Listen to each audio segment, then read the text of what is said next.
The Gospels were written anonymously. Despite what most Christians believe, the Gospels were written anonymously, and the names were assigned to them by Catholic Church leaders. This is an established fact that can be verified by examining the earliest copies of the Gospels for yourself. The Gospels are written internally anonymous, meaning they never identified the author, and in doing so, they were never titled or written with claimed authorship. All of the earliest copies of the Gospels are written without any mention to the author. This makes the only sources claiming to witness the crucifixion of Jesus anonymous. There are no records or first-hand accounts to corroborate that Jesus was indeed crucified, and there are likewise no records or first-hand accounts to corroborate that Jesus was resurrected, which leaves Christians with only the anonymous words penned in a book over 2,000 years ago as the evidence that Jesus was the Son of God and performed miracles, including resurrecting from the dead. There are no external accounts of the resurrection. Contrary to what many Christians will tell you, there are no accounts of the resurrection outside of the Bible. What there are accounts of is Christians that believe there was a resurrection. Take a look at what Tacitus and Josephus, two of the most widely referenced sources, actually say. Tacitus only references the existence of Christians and the story that Jesus was crucified. He says, Nero fastened the guilt and inflicted the most exquisite tortures on a class hated for their abominations, called Christians by the populace. Christus, from whom the name had its origin, suffered the extreme penalty during the reign of Tiberius at the hands of one of our procurators, Pontius Pilate.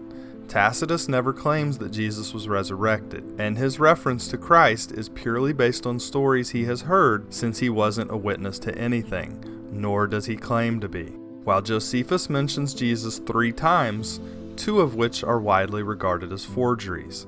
The first, in the Jewish War, debates if Jesus was an angel and is accepted by nearly everyone as a forgery. The second and third are from Antiquities, one stating that James, Jesus' brother, and other Christians were stoned to death, and the last is thought to be a forgery by many Christian and secular scholars alike.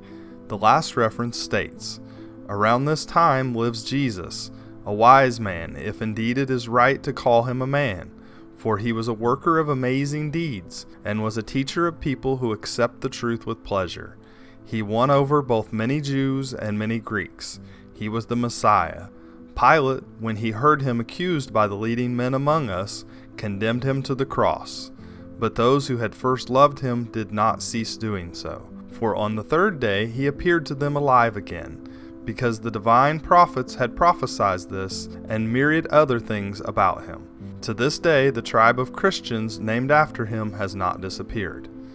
This passage is not present in all copies of Josephus's Antiquities, and even if you look at it as authentic, it doesn't provide the evidence for the resurrection that Christians claim it does. At best, Josephus is repeating hearsay from Christians that neither he nor the Christians he had contact with could have been witnesses to themselves. Easter is a pagan holiday.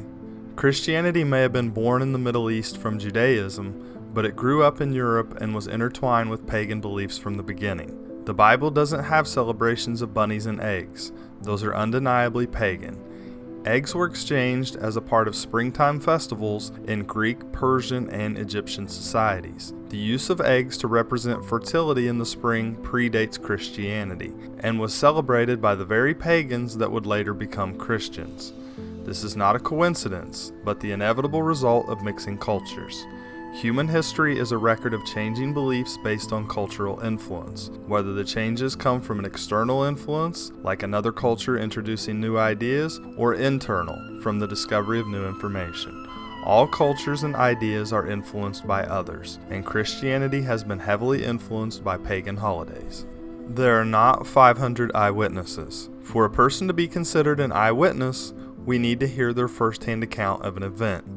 Paul tells us in Corinthians that there were 500 eyewitnesses. This doesn't equal 500 eyewitnesses. It is simply the account of one man that claims there are 500 eyewitnesses. If I were to write a book and say that my neighbor could fly and shoot lasers from their eyes, and 500 people witnessed this event, you would not have 500 eyewitnesses. You have my claim that there are 500 eyewitnesses. Until you have the personal first-hand accounts of the 500 people that claim they witnessed my neighbor flying and shooting lasers from their eyes, all you have is my claim, which is by definition hearsay. This is all that Paul gives us. Hearsay that there are 500 people that witnessed the resurrection. To make matters worse, Paul didn't meet Jesus, witness the crucifixion, or the resurrection. Paul only claims to have had a vision, which has the same credibility as a dream. Rising from the dead is another borrowed idea. Stories of dying and rising gods were common before the birth of Christianity. Sumerians, Egyptians, Romans, and Greeks all had dying and rising gods. The Mesopotamian god Tammuz would die in the winter and rise in the spring each year to give new life to the earth. Spring was celebrated as a new beginning, as it marked an end to the winter, the season that was the source of much death. Early cultures were agrarian and relied on the growing season to provide them sustenance for the year. Winter not only saw the earth turn to a desolate place, devoid of plant and animal life, but it also brought death to humans from starvation and disease. In this world of superstition and ignorance, people celebrated the cycle of seasons and life in the way they celebrated everything they didn't understand, by attributing it to a god. This is the context and foundation that Christianity was born from.